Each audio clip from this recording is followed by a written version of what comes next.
Hello, नमस्कार साथियों, कैसे हो? आई होप आप बहुत ज़्यादा अच्छे होंगे। साथियों, आज का जो अपना वीडियो लेक्चर है, वो है अपन बात कर रहे थे बायोमोलिक्यूल्स में ग्लूकोज के ऊपर हमने चर्चा कर ली थी और एक छोटा-सा टॉपिक इसमें बीच में आता है म्यूटा रोटेशन। तो साथियों, अपन इस म्यूटा रोटेशन के ऊपर चर्चा कर लेते हैं कि म्यूटा रोटेशन आखिरकार चीज़ कैसी क्या है?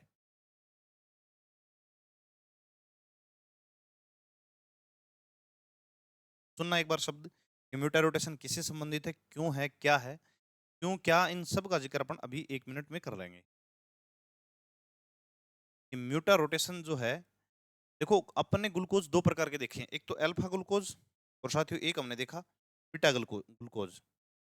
अल्फा ग्लूकोज का और बीटा ग्लूकोज का जो रोटेशन एंगल है वो अलग-अलग होगा क्योंकि एक अल्फा है और दूसरा बीटा है।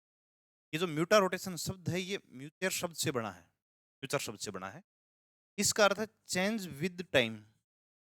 अब क्या चेंज विद टाइम तो वो बताऊंगा कि अल्फा जो ग्लूकोज है मतलब अल्फा डी प्लस ग्लूकोज उसका जो बॉन्ड एंगल है साथियों अगर वो फ्रेश सॉल्यूशन है तो उसका बॉन्ड एंगल मिलेगा आपको 112 डिग्री मतलब 112 डिग्री से। ठीक है जी, ओके। इसी प्रकार से फ्रेश बीटा डी ग्लूकोज है, बीटा डी प्लस ग्लूकोज है, उसका जो सॉल्यूशन है उसका जो स्पेसिफिक रोटेशन टाइम है मतलब स्पेसिफिक रोटेशन का मतलब ये है कि अल्फा डी ग्लूकोज का आपके पास कोई एक फ्रेश सॉल्यूशन है, यदि उसके अंदर से आप पीपीएल प्लेन पोलराइज्ड लाइट अगर उसके अंदर से आप डालते हो तो वो प्रकाश को कितने डिग्री पर रोटेट करता है। अगर बीटा है तो वो कितने डिग्री पर रोटेट कर, हालांकि दोनों राइट डायरेक्शन में रोटेट करेंगे ये तय बात है, इसीलिए राइट डायरेक्शन में रोटेट करेंगे इसलिए इनको अपन बोलते हैं डी प्लस। ओके। बट जब आप अल्फा का देखोगे ना तब उसका स्पेसिफिक रोटेशन आएगा 112 डिग्री सेंटीग्रेड। इसी प्रकार से बीटा का कितना आएगा 19.2 degree centigrade.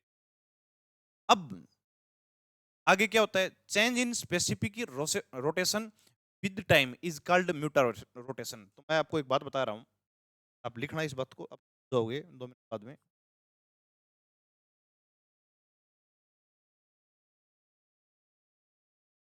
Change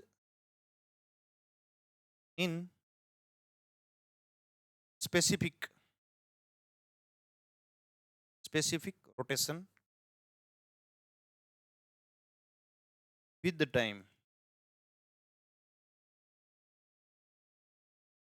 is called mutarotation is called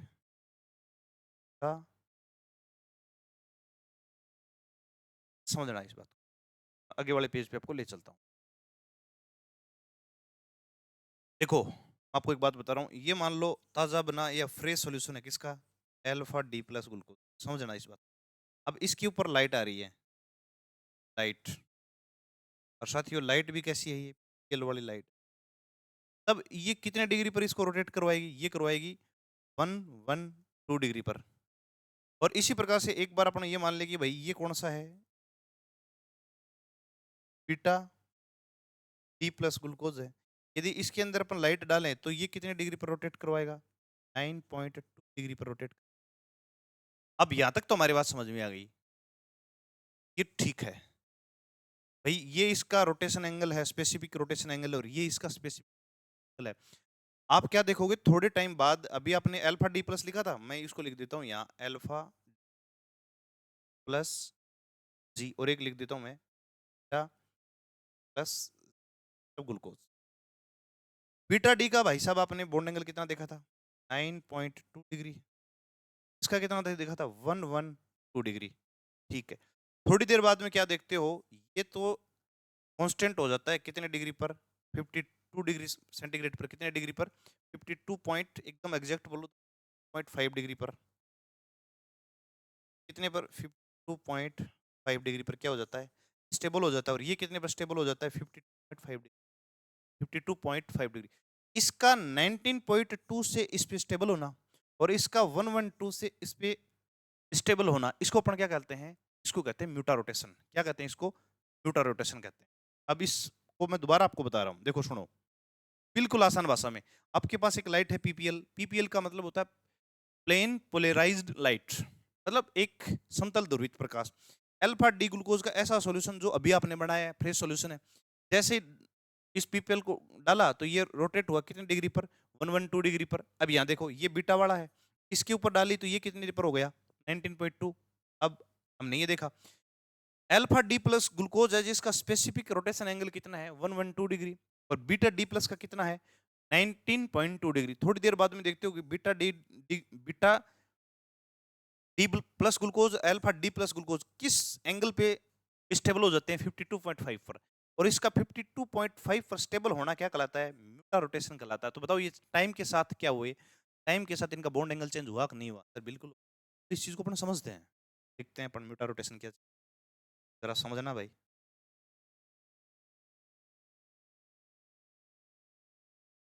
specific rotation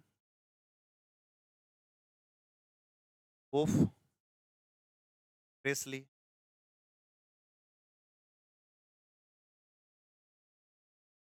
prepared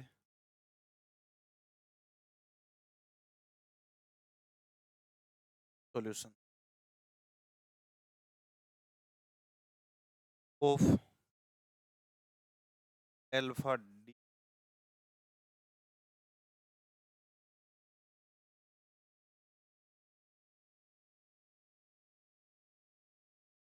is 112 degree. यहाँ तक समझ में आया। And that of beta D plus glucose,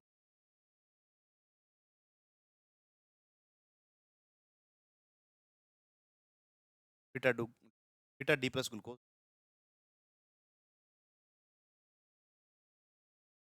19 point. समझ में आ गया कि फ्रेशली आपके पास कोई सॉल्यूशन है, अभी बना हुआ कोई सॉल्यूशन है, जैसे ही उसके अंदर पीपीएल डालते हैं तो उसका बॉन्ड एंगल कितना आता है, एक का आता है आपका अल्फा डी प्लस का आया 112 डिग्री सेंटीग्रेड, और बीटा डी का आया आपका 19.2 डिग्री सेंटीग्रेड। सुनो अब आगे की बात। After some time, after placing this press solution, press solution, it becomes 52.2 degree centigrade, 52.5 degree centigrade. ये कह रहा है कि थोड़ी देर बाद में देखते हो, आप क्या देखते हो भी ताजा है, बिल्कुल फ्रेश है, तब तो ये बॉन्ड एंगल है। After placing this fresh solution become 52 point इतना डिग्री सेंटीग्रेड। अब 112 डिग्री का 112 डिग्री का 52.5 पर स्टेबल होना, और 19.2 डिग्री का 52 पर स्टेबल होना, चेंज होना क्या कहलाता है, यूटा रोटेशन कहलाता है। क्या लिखोगे आप, हम ये लिखेंगे सो, तो अगले पेज पे लिखते so change in specific rotation of carbohydrate alpha D plus और बीटा डी कार्बोहाइड्रेट हैं, with time is called Utah rotation, called. बोलो आपकी ये बात समझ में आई कि नहीं आई, आई कि change with specific rotation with time, time के आधार पर इसमें चेंज होना क्या कहलाता है, क्या कहलाता है, यूटा रोटेशन कहलाता है। बोलो यहाँ तक आपकी ये बात समझ में आई कि नहीं आई। अब देखते हैं, अब मेरी बात सुनना, मैं आपको ग्राफ से समझाता हूँ इस बात, है ना, आराम से समझना आप इस बात, ग्राफ से समझते हैं कि अपन ग्राफ बनाते हैं, एक तो बना लेते हैं स्पेसिफिक रोटेशन का और एक बना लेते हैं अपन टाइम का, फिर समझते हैं।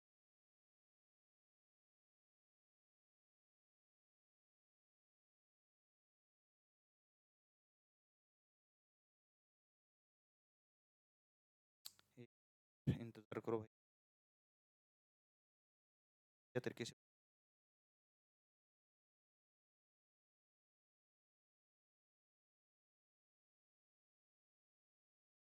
अच्छा सा बनाएंगे। चलो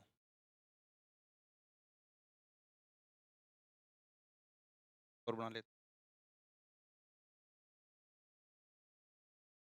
हैं। सुनो, फिर आप समझते हैं। ओके जी, बिल्कुल सुनो। या तो इस साइड में ले रहे हैं अपन स्पेसिफिक रोटेशन, लिख देता हूं एक बार, स्पेसिफिक रोटेशन।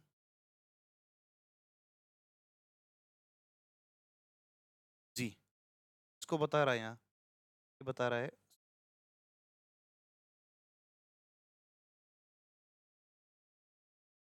आ गया समझ में। और यहाँ अपन इस साइड में नीचे की तरफ लेते हैं टाइम,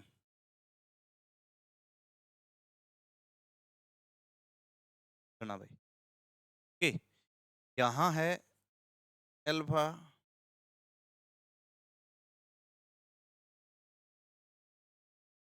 ग्लूकोज, ये लिख दिया तो समझना, ग्लूकोज।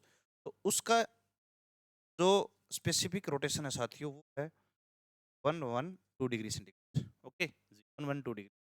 और यहाँ लेते हैं अपन साथियों beta D glucose, beta plus,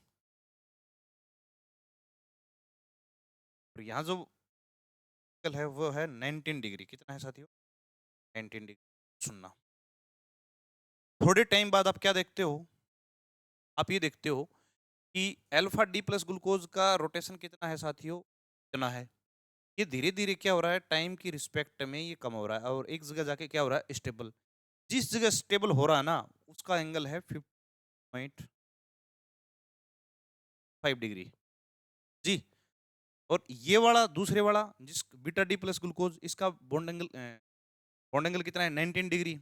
और ये धीरे धीरे जाके ये इन हो रहा है, ये भी जाके एक जगह स्टेबल हो रहा है, किस जगह, 52.5 डिग्री। बोलो आया कि नहीं समझ में आया? पीछे हमने यही तो बात लिखी थी। हाँ जी सर, बिल्कुल ये लिखी थी, समझते हैं। तो अल्फा डी प्लस ग्लूकोज का 112 डिग्री से 52.5 डिग्री पर स्टेबल होना।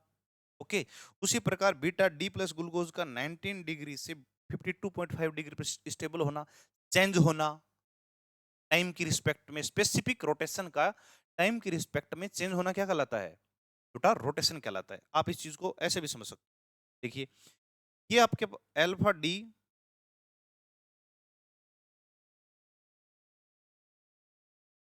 लिखते हैं, ये हमारे पास है अल्फा प्लस ग्लूकोज पे, मैं अब समझ जाओ मैं ग्लूकोज की बात कर रहा हूँ।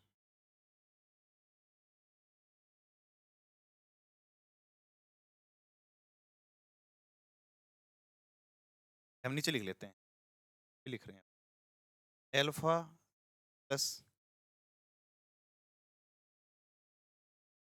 पेज पे लिख, यहाँ तक समझ में आया क्या? इसका 112 से यहाँ पे और इसका यहाँ से किसकी रिस्पेक्ट में, टाइम की रिस्पेक्ट में क्या कहलाता है, स्पेसिफिक रोटेशन का चेंज होना क्या कहलाता है, और एक स्टेबल हो जाना म्यूटा रोटेशन कहलाता है। देखिए आगे वाले पेज पे देखिए, ये है साथियों अपने पास अल्फा डी प्लस ग्लूकोज, और ये है साथियों अपने पास बीटा प्लस के, और ये है साथियों ओपन चेन स्ट्रक्चर। सुनो, इसका इसमें चेंज होना और इसका इसमें चेंज होना, इसका यहाँ पे और इसका यहाँ पे, ये एक दूसरे के देखो अल्फा डी प्लस और बीटा डी ग्लूकोज ये किस में है, ये इक्विलिब्रियम में है। और यहाँ पे इसकी कॉन्सेंट्रेशन है 36 और ये है 60, बीटा डी है कितना, 64%। कैसे है, और ओपन चेन स्ट्रक्चर है, ये परसेंटेज में है 0.2। मतलब ये जो इतने डिग्री रोटेट हो रहा है ना, और ये तो इसका तो बहुत ही कम, इसका तो माइनस में जाएगा ना। अब देखो ये सब किस में है, इक्विलिब्रियम में है। अब क्या लिखेंगे, वेहन all these structure come in equilibrium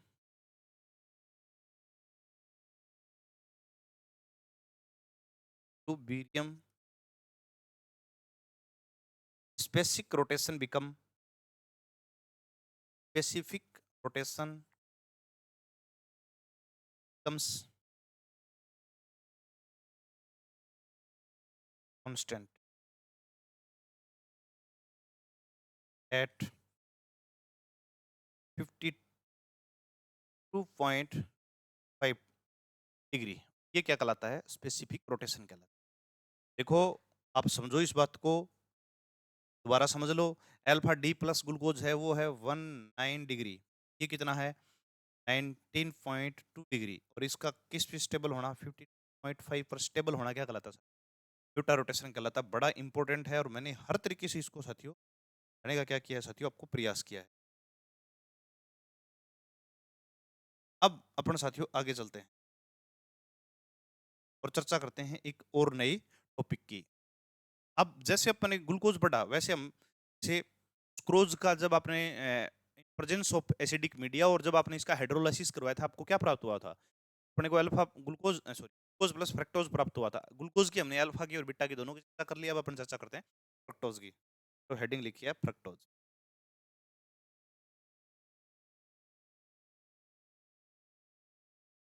समझिए फ्रक्टोज क्या।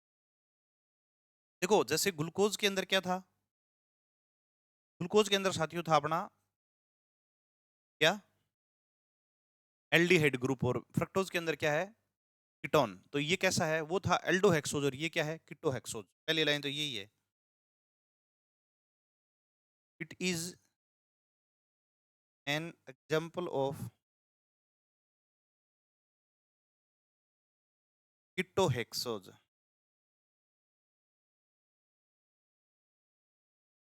ओके। ओके।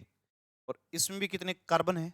6 कार्बन है। और इसमें भी कितने कार्बन प्रेजेंट हैं? इसमें भी 6 कार्बन प्रेजेंट है। और साथ में फंक्शनल ग्रुप कौन सा प्रेजेंट है? कीटो। ये ketone. It is 6 carbon containing sugar with functional group ketone.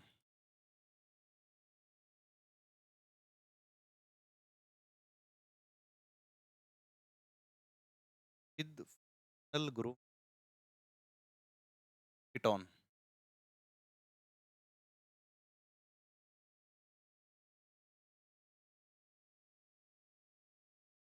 बोलो, यहां तक समझ में आया कि नहीं है? सर बिल्कुल। जैसे वो डेक्सो रोटेटरी था, और ये कैसा है? ये लेवो रोटेटरी है। इसको अपन बोलेंगे लेवुलोज। उसको क्या बोल रहे थे अपन? एक्सट्रोज। इसको क्या बोलेंगे? लेवुलोज। क्योंकि वो जो है वो प्रकाश को कहाँ घुमा रहा था? राइट साइड में। और ये प्रकाश को कहाँ घुमाएगा? लेफ्ट साइड में। है सर। देखो, जब आप प्रकाश लेते हो और जब आप ग्लूकोज लेते हो और उसके अंदर पीपीएल प्लेन पोलराइज लाइट को जब आप उसके अंदर से पास आउट करवाते हो, तो ये उस प्रकाश की लाइट को लेफ्ट साइड में रोटेट कर देता है। इसको इसलिए इसको बोलते हैं लेवोलोज। और ग्लूकोज है वो कहाँ घुमा देता है? राइट साइड में रोटेट कर देता है। इसलिए उसको क्या कहते हैं?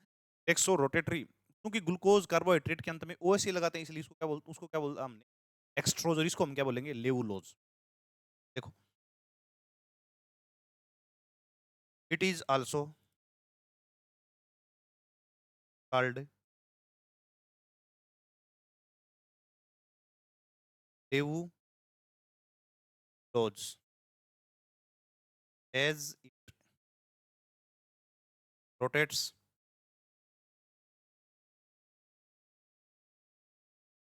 the plane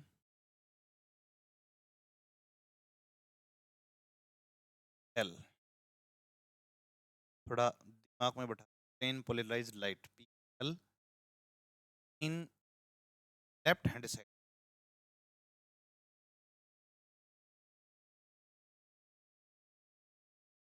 समझ में आया? लेफ्ट हैंड साइड में घुमाता है, इसलिए ये क्या है? लेवुलोज है। तो भी हम बंद कर देते हैं।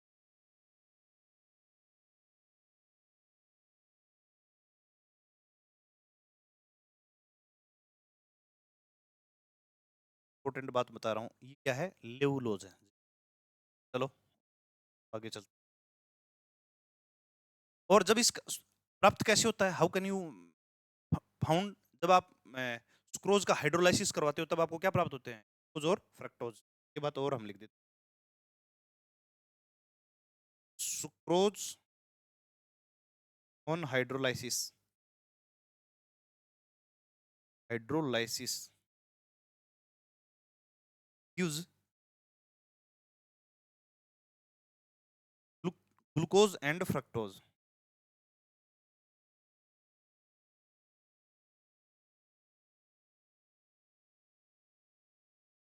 Glucose and fructose. यहाँ तक आपको साथियों समझ में आई कि नहीं आई? सर बिल्कुल समझ में आई। जब आप किसका हाइड्रोलाइसिस करवाते हो साथियों, ग्लूकोज का, सॉरी सुक्रोज का, तब आपको क्या प्राप्त होता है? में प्राप्त होता है सर जी ग्लूकोज और फ्रक्टोज। अब अपन ओपन चेन स्ट्रक्चर देखते हैं किसकी, लिख देता हूं मैं।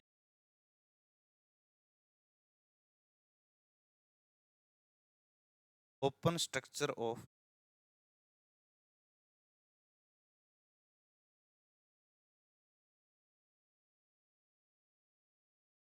फ्रक्टोज। चलो स्टार्ट करते हैं। ये रही, अपन बड़े आराम से समझ। देखो इसमें कार्बन नंबर 2 के ऊपर कीटो ग्रुप प्रेजेंट है, इस बात को दिमाग में बैठा।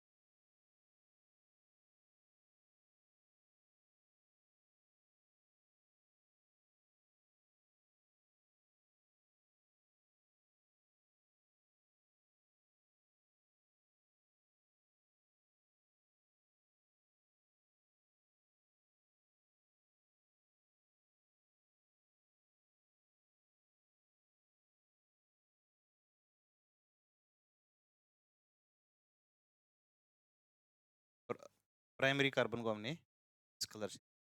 अब ये जो कार्बन है इसको अपन थोड़ा अलग दिखा देते हैं, आप लोगों को थोड़ा ही दिमाग में चला। तो क्या बोलते हैं साथी? कीटो ग्रुप बोलते हैं। कौन सा ग्रुप बोलते हैं? इसका थोड़ा दिमाग में रखना भाई आप अपने यहाँ। ये जो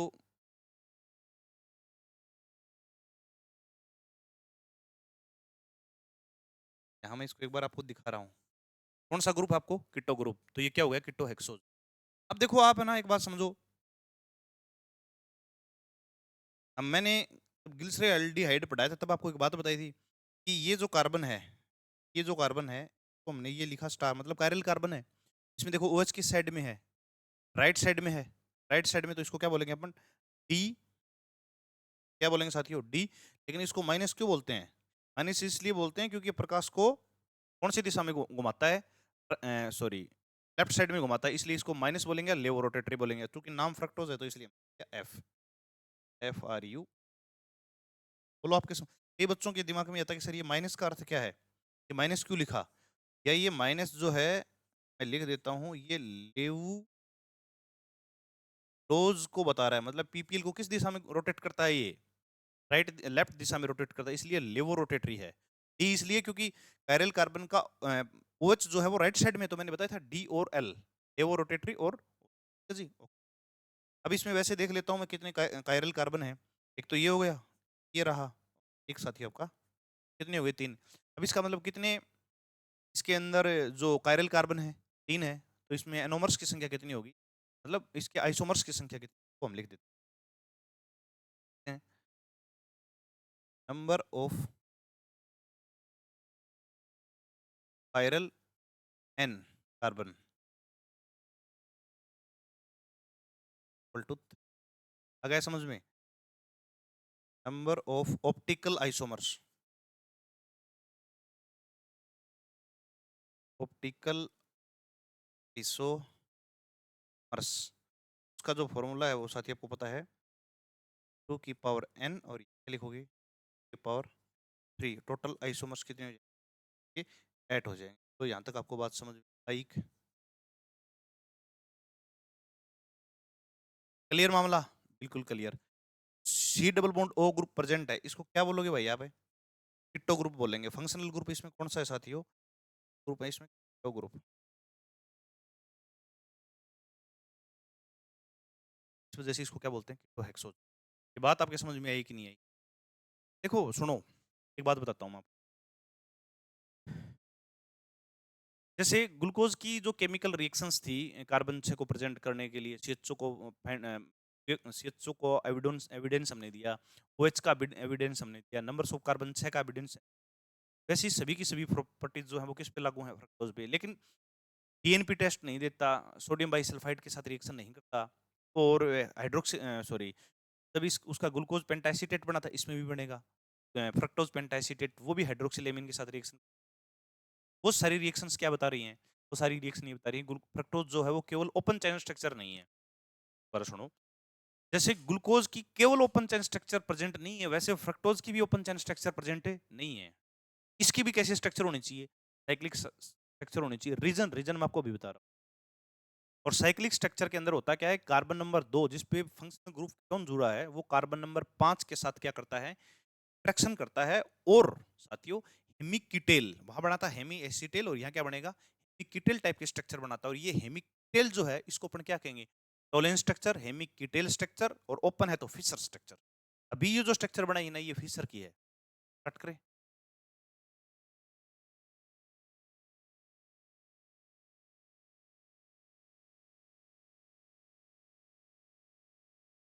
all the properties, all the properties मतलब chemical reaction.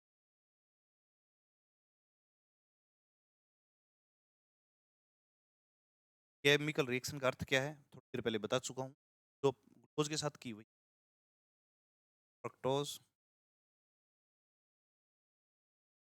would not be explained by this open chain structure, by this open chain structure. Hence, it also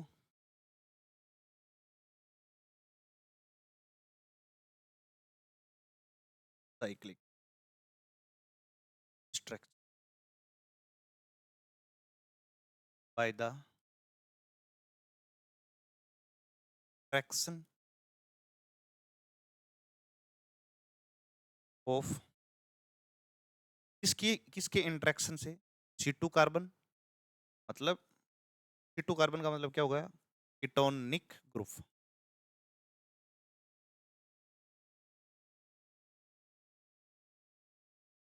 and C5 का,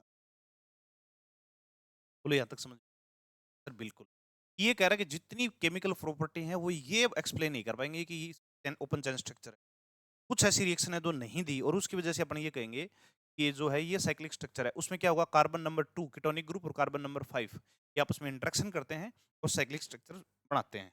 देखिए, सुनिए भाई, पहली बात तो ये लिख रहा हूं मैं, फ्रक्टोज डजंट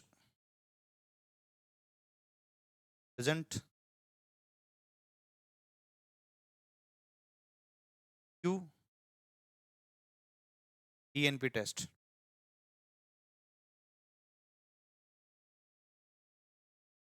एनपी, ओके, ये डीएनपी टेस्ट भी नहीं देता है। आगे सुनो,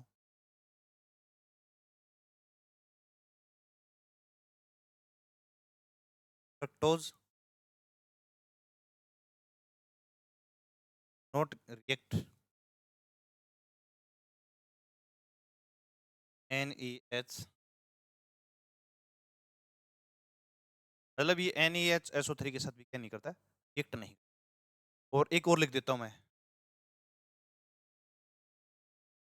कैन नॉट रिएक्ट विद सिर्फ रिएज।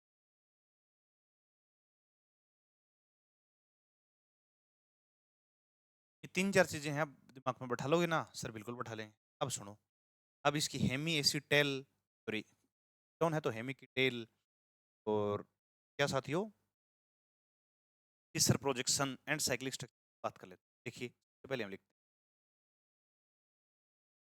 हैं S2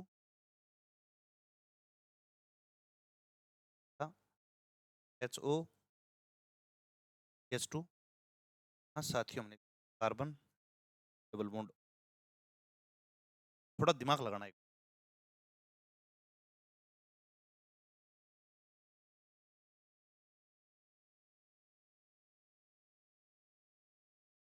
ये कार्बन नंबर हमने दो, कार्बन नंबर,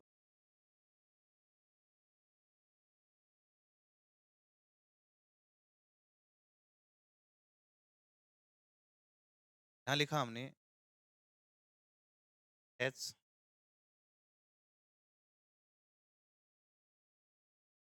H, H 1 2 3 4 और 5 नंबर, C OH H2O, इसको मैं अलग कलर से लिख ही रहा हूँ। कार्बन नंबर ये छठवां। क्लियर है मामला सर? बिल्कुल क्लियर है, कहीं दिक्कत? बात सुनो। अब ये वाला ऑक्सीजन इसके साथ जुड़ जाता है, ओके, OH हो गया। और ये ऑक्सीजन किसके साथ जुड़ जाएगा? इस कार्बन के साथ। और जोड़ के बता दो, ये वाला रिएक्ट पक्का सर? बिल्कुल। अब बनाते हैं स्ट्रक्चर आगे की। हो जाते ही ऐसे, ये देखो बड़ा सिंपल मामला है, कहीं दिक्कत हो जी रहे हैं भाई। और इस H और O और CH2,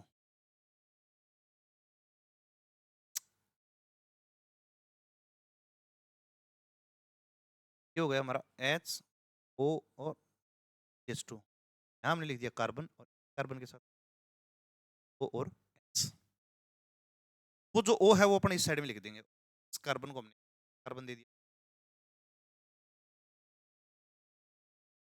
हम नाम दे रहे हैं। आ जाओ वापिस। पक्का क्लियर सर? बिल्कुल पक्का क्लियर। ये वाला H पे OH, नीचे वाला देखो E,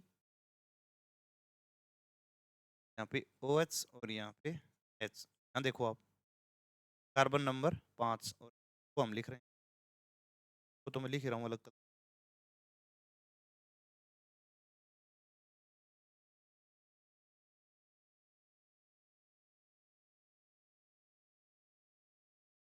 जी,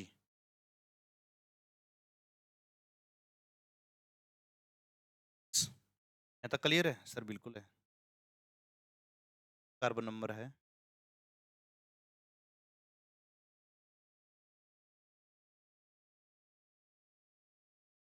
बात सुनिए।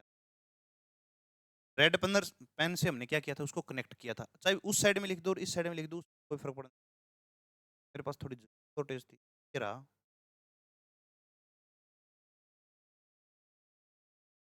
अब देखो कार्बन नंबर 2 और कार्बन नंबर 5 किसके द्वारा जुड़े हैं? द्वारा जुड़े हैं। तो देखो ये OH है, ये R है, और ये O और R है, तो ये स्ट्रक्चर कैसी होगी? ये होगी साथियों alpha D minus fructose. Structure है ये alpha D minus structure, alpha D minus. और ये कौन सी है? D minus fructose. नाम लिख रहा हूँ, डी माइनस क्यों लिखा मैं पहले बता चुका हूँ, और F का मतलब फ्रक्टोज। क्योंकि OH कहाँ पे है? राइट डायरेक्शन में था ये वाला, तो मतलब सॉरी ऊपर वाला ये जो OH है किस दिशा में है? राइट साइड में। तो हम इसको क्या लिख रहे हैं? आ गया समझ में सर? बिल्कुल। अब है ना, अब आपको कुछ करना ही नहीं है, बिल्कुल भी कुछ नहीं करना। पीछे वाली स्ट्रक्चर बनाओ, ये वाली। और ये जो OH दिखाई दे रहा है उसको इस साइड में, CH2OH को उस साइड में लिख दो सर। बिल्कुल, ये लो HO CH2OH। आ गया समझ में? आ गया।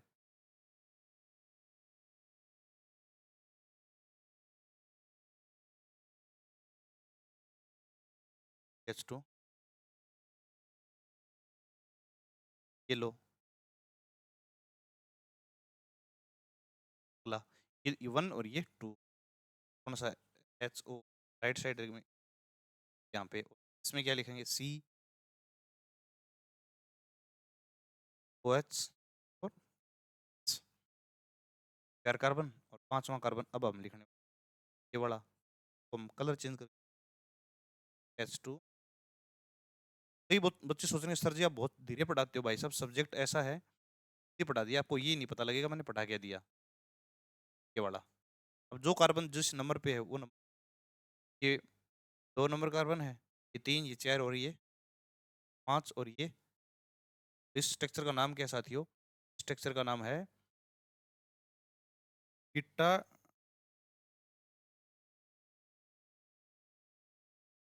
Beta minus. इस स्ट्रक्चर को क्या बोलोगे आप? हेमी एसिटेल टाइप स्ट्रक्चर बोलो। तो ये आपके समझ में है कि नहीं है क्या? और इतना अच्छा पढ़ा रहे हो कि मजा आ गया। बिल्कुल भी कोई समस्या हमारे है नहीं अभी। साथियों देखो बात ऐसी है कि ये चीजें आपको बहुत ध्यान से समझनी पड़ेंगी। एक बार मैं थोड़ा साइड हट जाता हूँ और ये देखो, आप देख पा रहे होंगे ये जो है ये इस प्रकार से लिखा हुआ है, इसको आपको बहुत ऐसा है नहीं कि समझ में नहीं आएगा। अब इसको मैंने बीटा क्यों बोला, क्योंकि आप ये देखो OH उसमें किस साइड में था, अ, उसमें था आपके राइट साइड में, और इसमें OH किस साइड में है, लेफ्ट साइड में। लेफ्ट साइड में होते ही इसको मैंने क्या नाम दे दिया, बीटा। अब आगे बात करें। अब जैसे ग्लूकोज की जो स्ट्रक्चर थी वो पायरेनोज से प्यूरेन पायरेन से रिजम्बल थी। यहाँ जो स्ट्रक्चर है वो प्यूरेन से रिजम्बल है, इसलिए उसको हमने नाम दिया अल्फा डी प्लस ग्लूकोपाइरेनोज। इसको क्या बोलेंगे, alpha D plus, sorry alpha D minus glucopyrano pyranose furanose sorry. देखो वो पायरेन थी, ये प्यूरेन है। प्यूरेनोज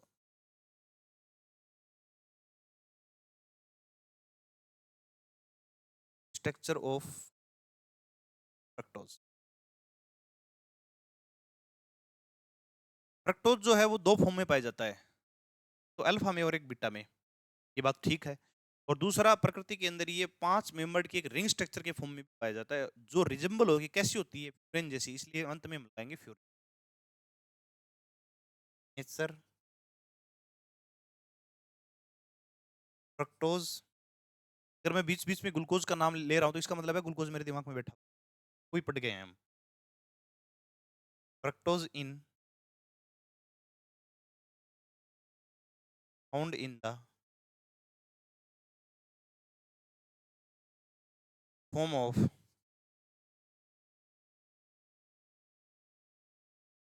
5 membered ring structure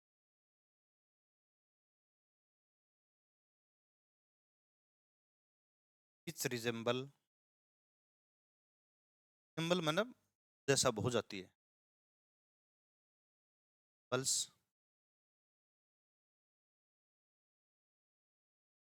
to organic compound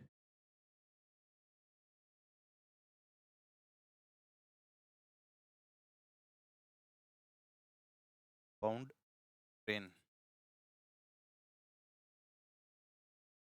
that is that it at called furanose text। okay? मतलब ये क्या करना चाह रहा है कि 5 मेंबर की स्ट्रक्चर जो है ना वो किस जैसी है, फ्यूरेन जैसी। और कैसी हो जाती है, इसलिए हम अंत में लगाएंगे फ्रक्टोफ्यूरेनोज। फ्रक्टोफ्यूरेन, फ्यूरेन की स्ट्रक्चर होती कैसी है वो आप एक बार देख लो, वो समझ आ जाए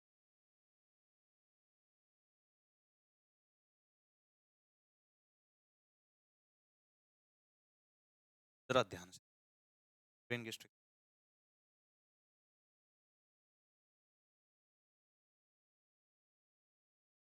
आसान भाषा में,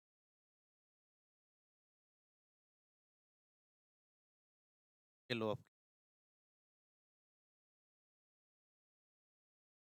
अगर आप उस चीज को समझ पा रहे हो।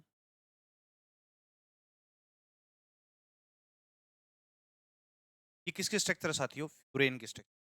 किसकी स्ट्रक्चर है, फ्यूरेन की।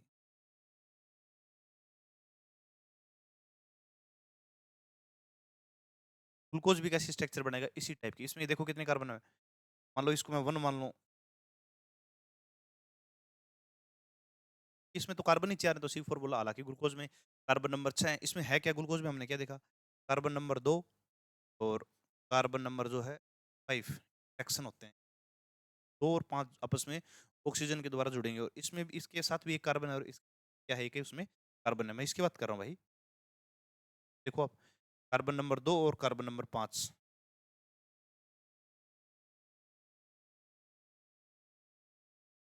कार्बन, ये तो जुड़ रहे हैं ऑक्सीजन के द्वारा। देखो ये 2 नंबर और 4 नंबर, एक ये रहा, एक ये। अब चूंकि साथियों आप लोग एक बात को जान रहे हो अच्छे से, कि रिंग स्ट्रक्चर को क्या बोलते हैं अपन, हावर्थ स्ट्रक्चर। तो लिख दें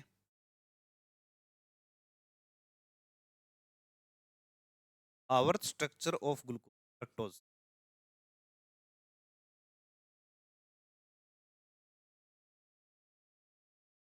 फ्रक्टोज एफ का मतलब है, देखते हैं कैसे। पहले तो जो हमने थोड़ी देर पहले बनाई ना उसकी बात कर लेते हैं, अल्फा ले लेते हैं और बाद की बात में देखें।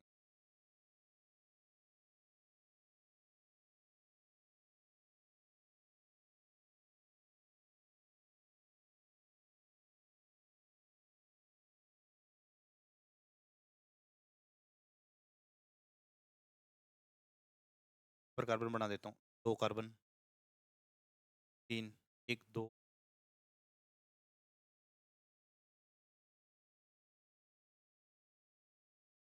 बनाना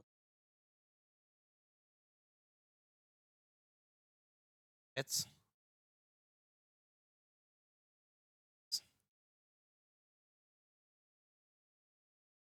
एच। साथियों एक बात नोट किया आपने, कार्बन नंबर कितना, 2 3 4 और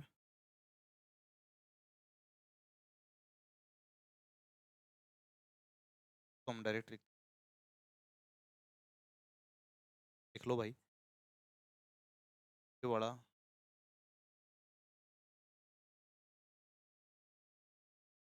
कार्बन नंबर 2 और कार्बन नंबर 5 का क्या इंटरेक्शन है।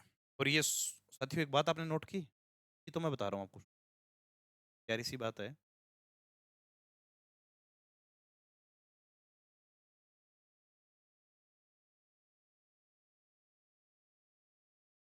ये जो स्ट्रक्चर है ये कौन सी साइड में है आपका, राइट साइड में। तो क्या बोलोगे राइट साइड में है तो, चलो मैं ये ले रहा हूँ,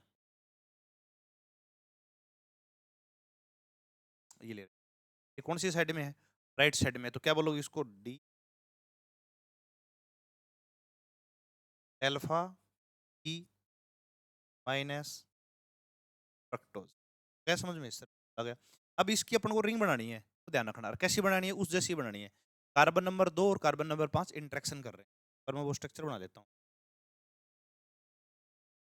बीटा बढ़ाना बड़ा आसान है। देखो एक बात और बताऊं, जो OH आपको राइट साइड में, देखो ये OH किस साइड में साथियों, राइट साइड में। इसको कहाँ लिखोगे, स्ट्रक्चर में नीचे की तरफ लिखोगे, है ना, बॉटम की तरफ। और जो OH लेफ्ट साइड में उसको कहाँ रखोगे, टॉप की तरफ। जम्बलिंग सभी लगे।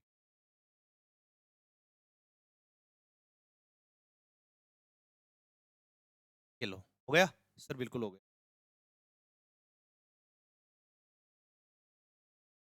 ये लो, अब वापस टॉपिक।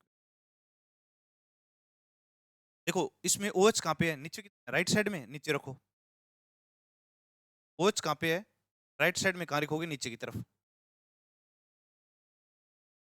और CH2 OH कहाँ रखोगे, ये बिल्कुल आसान बात है, राइट साइड में नीचे की तरफ, लेफ्ट साइड में अगला ऊपर की तरफ। ये कहाँ, अगले का आपको पता ही है, एच ऊपर, OH कहाँ, तो समझ में आया सर, बिल्कुल। और आगे वाले में तो बिल्कुल दिक्कत नहीं है। ये लो, CH2 OH, एच कहाँ बना दिया आपने। ये साथियों फ्यूरेनोज, फ्यूरेन जैसी स्ट्रक्चर है कि नहीं है, ये फ्यूरेन है। हालांकि इसका ऑक्सीजन नीचे की तरफ है, ये भी कैसी है, फ्यूरेन है। तो इसका नाम क्या दोगे आप, क्योंकि ये कार्बन जो है, इसको मैंने C1 बोला, OH कहाँ पे है, राइट साइड में, इसलिए नाम दे रहा हूँ ये वाला। इसको क्या बोलते हैं अपन, कायरल कार्बन। ये चारों वैलेंसी हैं, अलग अलग कंप्लीट है। वैसे इस साइक्लिक स्ट्रक्चर को आप क्या बोलोगे, आवर्त स्ट्रक्चर। इसलिए इसको क्या बोलेंगे, alpha D minus ग्लूको, sorry, fructo फ्यूरेनोज, फ्रक्टोफ्यूरेनोज। बोलो समझ में आया कि नहीं आया, आया समझ। लेकिन आप इसकी बिट्टा बनाओ, बड़ा आसान है। आप अल्फा बना ली ना आपने, बिट्टा बनाना बड़ा आसान है, 1 मिनट का काम है अपना। पर अल्फा फिर बिट्टा, लो, 1 2 4 4 और आपको 1 मिनट लगेगी इसको चेंज करना भी बड़ा आसान। पहले अल्फा बनाओ, ये आपने बनाई है ना 1 मिनट पहले, हाँ। एक बात कर लेते, एस टू ओ एच कहाँ रखोगे, ऊपर। ओ एच कहाँ पे, ओ एच कहाँ पे ऊपर, एच कहाँ पे, ओ एच कहाँ पे टॉप पे, ओ एच कहाँ पे, एस टू एच कहाँ, देखो बिल्कुल आया कि नहीं है समझ में, 1 मिनट में बना दिए। चूंकि OH कहाँ पे है, नीचे की तरफ, तो क्या नाम दोगे, अल्फा। डी, डी क्यों दिया कि कार्बन नंबर 2 वाला, और माइनस इसलिए क्योंकि लेफ्ट साइड में प्रकाश को घुमाता है, तो इसको क्या बोलोगे, फ्रक्टोरेनोज।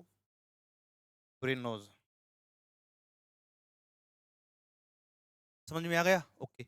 अब आपको साथियों एक बात और बता देता हूँ, चूंकि चारों वैलेंसी क्या अलग अलग ग्रुप कंप्लीट कर रहे हैं।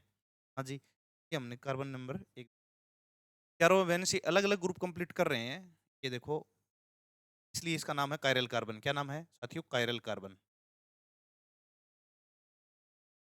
Chiral carbon. अभी इसको देखो आप एक बार, ये देखो यहाँ पे, यहाँ पे, यहाँ पे और यहाँ पे, किसी में बदलाव नहीं करना, सेम टू सेम है भाई। एच, ओ एच, और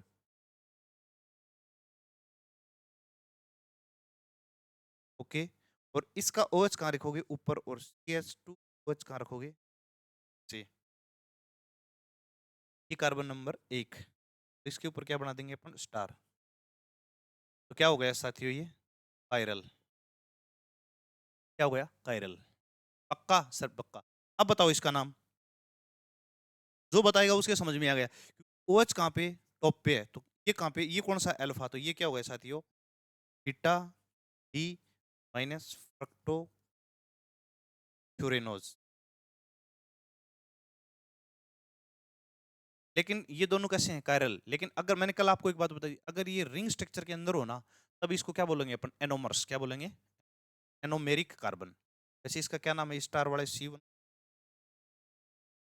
क्या है, चलो मैं यहाँ लिख देता हूँ, चलो, C1 कार्बन है, पे लिखा है स्टार, C1 कार्बन है, पे लिखा है स्टार। ये मैं दोनों स्ट्रक्चर की बात कर रहा हूँ, अल्फा और बीटा की, इनको एक साथ क्या बोलोगे, एनोमेरिक कार्बन।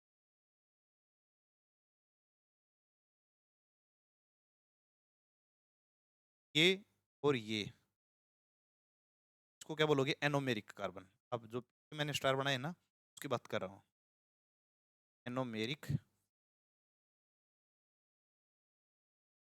कब, जब स्ट्रक्चर कैसी हो,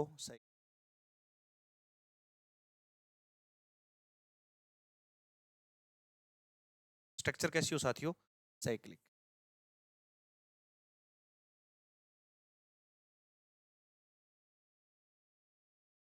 ओके, समझ आया सर।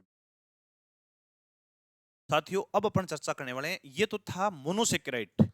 अब अपन ओलिगोसेकेराइड या डाइसेकेराइड ही पढ़ने अपने सिलेबस में, ओलिगोसेकेराइड है ही नहीं, तो अपन चर्चा करेंगे अपन डाइसेकेराइड।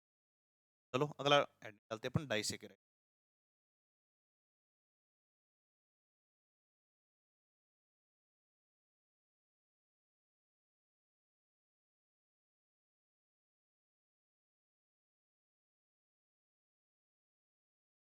किसे कहेंगे डाइसेकेराइड, डाइसेकेराइड उनको कहेंगे जब इनका हाइड्रोलाइसिस करवाएं और 2 यूनिट क्या हो, मोनोसेकेराइड प्राप्त हो, उसे अपन क्या कहेंगे, डाइसेकेराइड। और इनका हाइड्रोलाइसिस या तो किसी न किसी एसिड मीडिया में करवाएंगे, या इन किसी एंजाइम की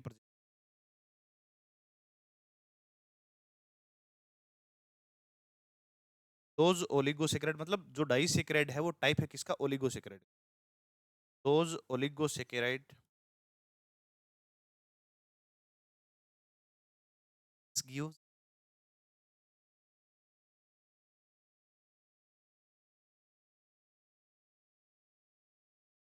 2 unit of monosaccharide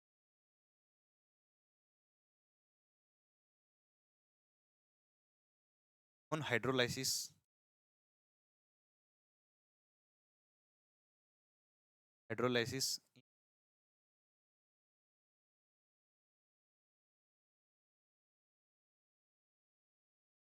presence of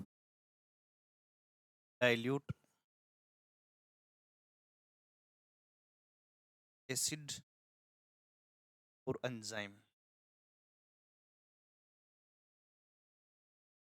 पक्का समझ में आ गया, ओके। अब आप जब इसका हाइड्रोलाइसिस करवाते हो, तो आपको मोनोसेकेराइड यूनिट मिलती है ना, बिल्कुल मिलती है। अब ये मोनोसेकेराइड यूनिट कैसी होंगी, तो भाई साहब ये दोनों मोनोसेकेराइड सेम भी हो सकती है और डिफरेंट भी हो सकती है। इस बात को पहले मैंने लिखवाया भी है। These two monosaccharides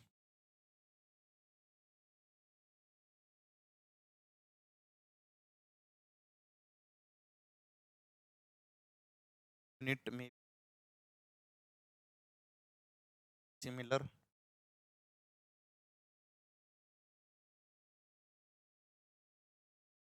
or different. कैसी हो सकती हैं? सिमिलर भी हो सकती हैं और डिफरेंट भी हो सकती हैं। एग्जाम्पल देखें तो जी, क्रोज, माल्टोज एंड लैक्टोज, ये हैं साथी। सुक्रोज, माल्टोज एंड, अगर लैक्टोज आपको दिखाई नहीं दे रहा तो मैं यहीं, लैक्टोज को बोलते हैं मिल्क शुगर, सुक्रोज को बोलते हैं कैन कैन शुगर, और माल्टोज आपको पता है माल्ट शुगर बोलते हैं। नाम भी हम सबसे पहले चर्चा करते हैं आपकी सुक्रोज की। और सुक्रोज का जो केमिकल फॉर्मूला है बड़ा सिंपल सा है साथियों, C12H12O11। ओके, अब इसका जो कॉमन नेम है, किस नाम से इसको ऑब्टेंड किया जाता है, इसको किस नाम से जाना जाता है? Cane sugar. रीजन है इसको कैन शुगर बोलने का, क्यों? इस सुक्रोज को कहते हैं कैन शुगर। इसको शुगर से ऑब्टेंड किया जाता है।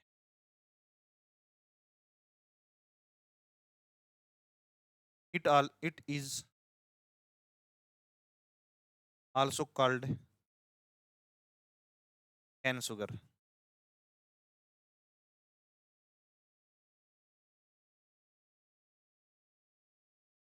Can sugar as it obtained from sugarcane।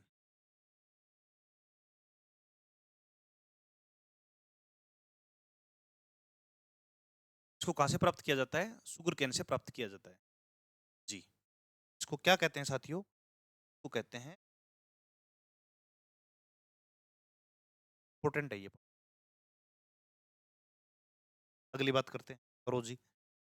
वो ये है, 15 से 20% शुगर जो है शुगर कैन से प्राप्त किया जाता है, और 10 से 17% जो शुगर है वो स्वीट पोटैटो, मतलब शक्करकंदी। स्वीट पोटैटो का अर्थ क्या होता है? शक्करकंदी। There is 50 to 15 to 20% sucrose is in sugar cane. Sugar cane के अंदर इतना ही होता है, sugar cane. And 10 to 17%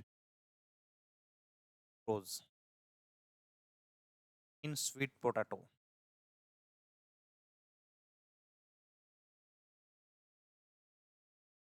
sweet potato,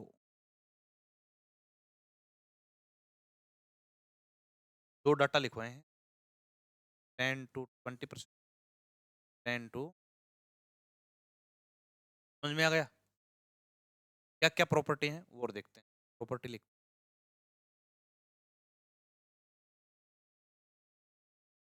पहली प्रॉपर्टी तो ये है कि ये वाटर में सोल्यूबल है, और स्वीट में कैसा है? टेस्ट में कैसा है? स्वीट है। और डेक्सो रोटेटरी है, रखना डेक्सो रोटेटरी। लाइट को जो है, पीपीएल लाइट को कहाँ घुमाता है? राइट साइड में घुमाता है। और वाटर क्रिस्टलाइन कैसे हैं इसके? ये कैसा है? व्हाइट क्रिस्टलाइन सॉलिड है। तो प्रॉपर्टीज में नंबर एक, soluble in water.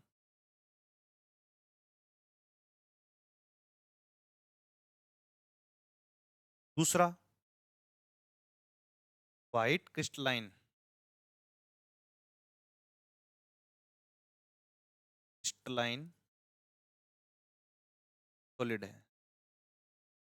Solid white crystalline है, सॉलिड फॉर्म में क्रिस्टलाइन पाया जाता है। तीसरा, एक्सो रोटेटरी है, एक्सो एक्सट्रो रोटेटरी, रोटेटरी।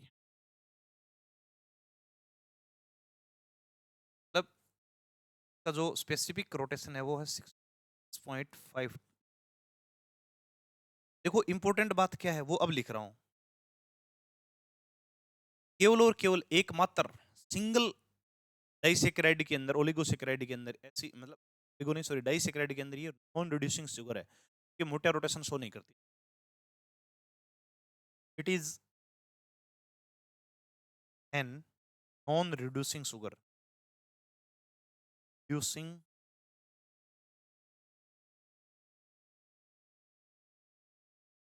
रीजन दूसरा, डज नॉट शो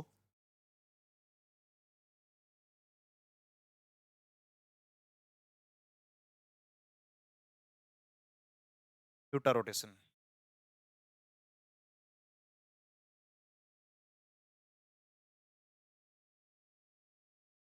ये दो बातें आपकी समझ में आई? समझ में आई? दोबारा बता देता हूँ। स्क्रोज क्या है? वाटर में सोल्यूबल है। व्हाइट टाइप के कैसे हैं? सॉलिड क्रिस्टलाइन है। और स्पेसिफिक रोटेशन क्या है? 66.5 है। और कैसा है? डिक्सो रोटेटरी है। एक इंपॉर्टेंट बात क्या है, मैं फिर आपको बता रहा हूँ, बहुत बढ़िया बात मैं आपको लिख बता रहा हूँ, दिमाग में बैठा लेना मेरे भाई, बहुत काम की बात है। ये कैसा है? नॉन रिड्यूसिंग शुगर है। कैसा शुगर है ये? नॉन रिड्यूसिंग शुगर है। मैं बॉक्स में मैंने, और ये क्या नहीं दिखाता है? म्यूटा रोटेशन भी क्या नहीं करता है? और नहीं करता। आगे चलते, सुक्रोज को जब जलाओगे ना तो ये व्हाइट ब्राउन टाइप का क्या दे देगा? एक सब्सटेंस देगा, और उस सब्सटेंस को क्या कहते हैं? कैरामल कहते हैं। क्या? और मिल्ट, देखो सुनो, मिल्ट का अर्थ क्या है? सॉलिड टाइप का क्रिस्टल है। जब टेम्परेचर 180 डिग्री 180 डिग्री सेंटीग्रेड कर दोगे तब ये मेल्ट हो जाएगा। मेल्ट, समझ रहे हो? वेपर में फोल्ड नहीं हो रहा है, वेपर फॉर्म में कन्वर्ट नहीं हो रहा है, ये मेल्ट हो जाएगा। जब ये मेल्ट हो जाएगा इतनी हीट के ऊपर, तब ये ब्लैक ब्लैक ब्राउन टाइप का सब्सटेंस देगा। उस सब्सटेंस को क्या कहते हैं? कैरामल कहते हैं। जरा समझ लो। ग्लूकोज सॉरी सुक्रोज का जो मेल्टिंग पॉइंट है 180 डिग्री है। इस टेम्परेचर पर ये मेल्ट होके ब्लैक ब्राउन टाइप का सब्सटेंस देता है और उसको कहते हैं caramel.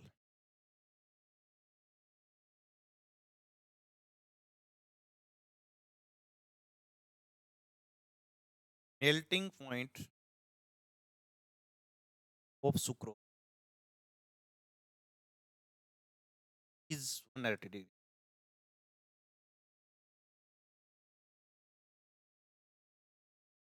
above this, on heating, is form black brown substance, black brown substance,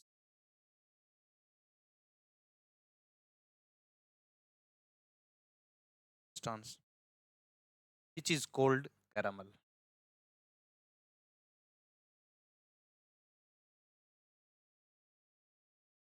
called caramel।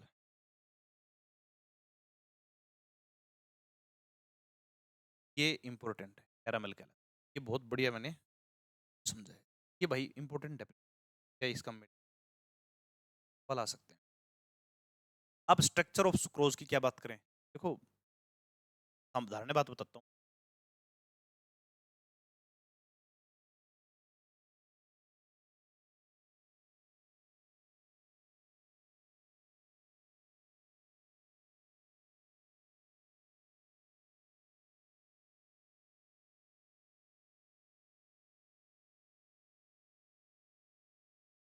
इसके अंदर दो, एक तो अल्फा डी प्लस ग्लूकोज होता है और एक बीटा डी माइनस क्या होता है? फ्रक्टोज होता है।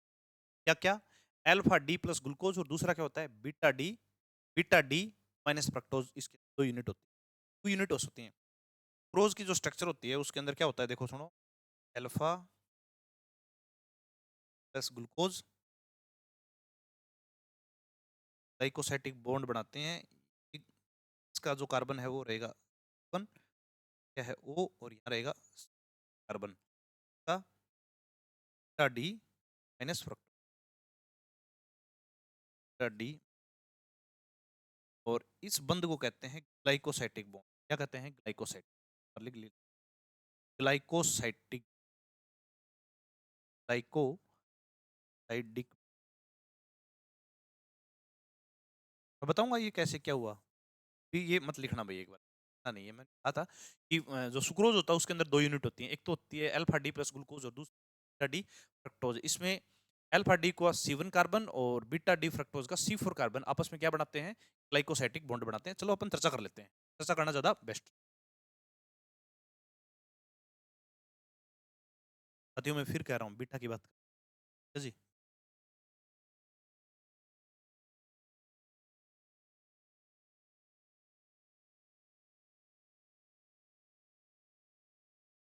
सबसे पहले अपन बुलाते हैं अल्फा डी प्लस ग्लूकोज।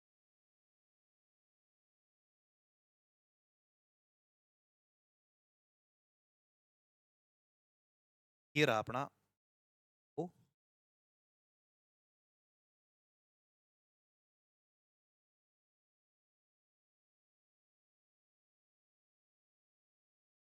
थोड़े थोड़े नोड बना देता हूँ। एक ये भी कार्बन है, कार्बन है, कार्बन लिख, ये कार्बन, ये कार्बन है, और ये 6 नंबर हम लिख, ये H पे OH पे OH पे H। 3 नंबर का ध्यान रखना, हमेशा ध्यान रखना।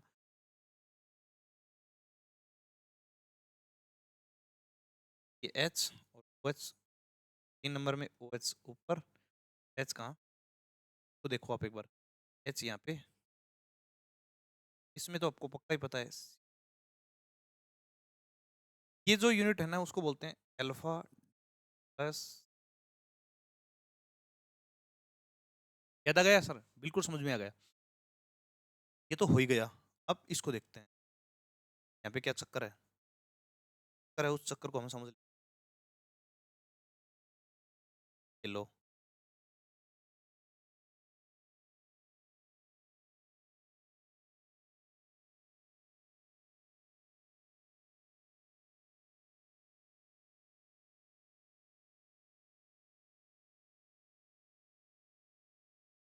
चलो नोट इसके भी बना लेते हैं एक। देखिए एक बार, यहाँ पे मैं कार्बन नंबर 2 लिख रहा हूँ, एक कार्बन नंबर 4 और कार्बन नंबर।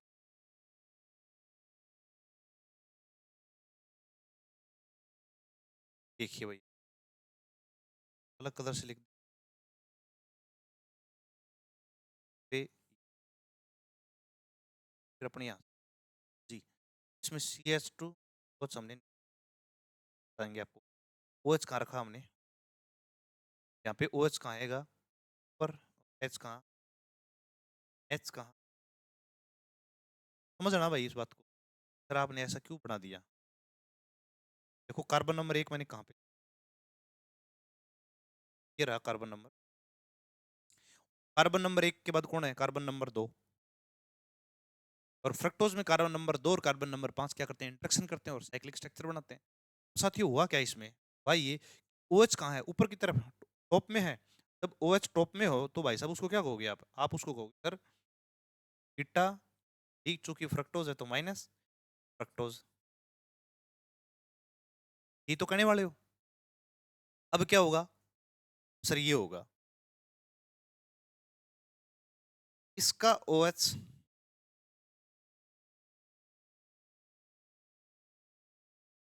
इसका OH, और चलो एक,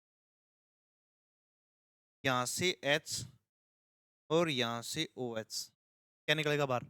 H2O। जब H2O बाहर निकल जाएगा तो ये C1 और C2 कार्बन आपस में जुड़ जाएंगे, किसके द्वारा?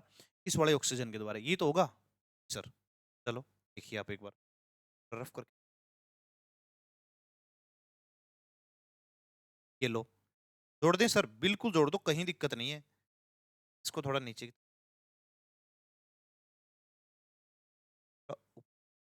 अब जोड़ते हैं,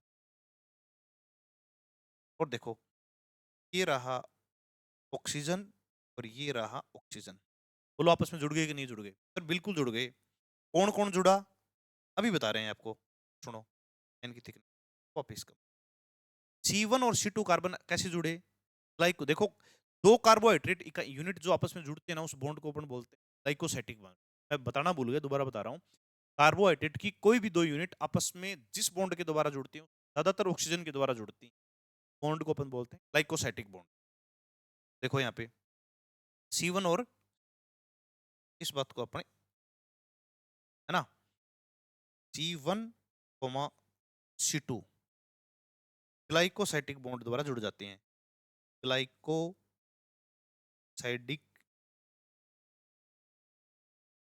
लिंकेज या बॉन्ड या लिंकेज लिख देता हूं। ये स्ट्रक्चर है किसकी? साथियों, ये स्ट्रक्चर समझ में आया?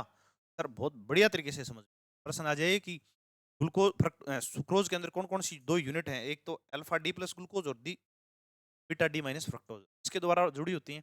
C1 और C2 आपस में जुड़ी होती हैं कैसे? Cross ग्लाइकोसाइटिक bond.